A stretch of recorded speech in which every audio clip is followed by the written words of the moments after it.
মৰমৰ বন্ধুসকল, আসসালামু আলাইকুম।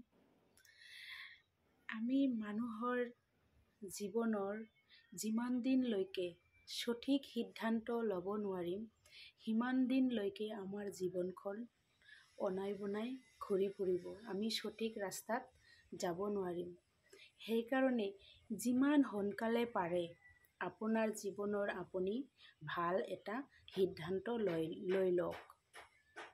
আপুনি যি পাৰে, আপোনাৰ দ্বাৰা যিটো সম্ভৱ হয়, আপুনি সেইটো কামেই কৰক।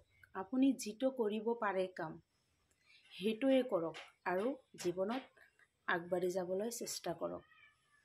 এটা কথা দাৰ্শনিক প্লেটোৱে কৈছে, মানুহৰ জীৱনৰ প্ৰথম আৰু সৰ্বশ্ৰেষ্ঠ সফলতাই হ'ল নিজকে জয় কৰা।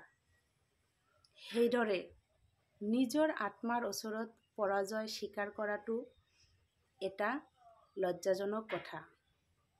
সেয়ে আমি মানুহ আমাৰ জীৱনক আগুৱাই লৈ যোৱাৰ পথত যাতে কোনো ধৰণৰ অসুবিধা বা প্ৰব্লেম নাআহাকৈ আমি আমাৰ নিজৰ সন্মুখৰ কামটো আমি কৰি যাব পাৰোঁ আৰু সফল হ'ব পাৰোঁ। ধন্যবাদ।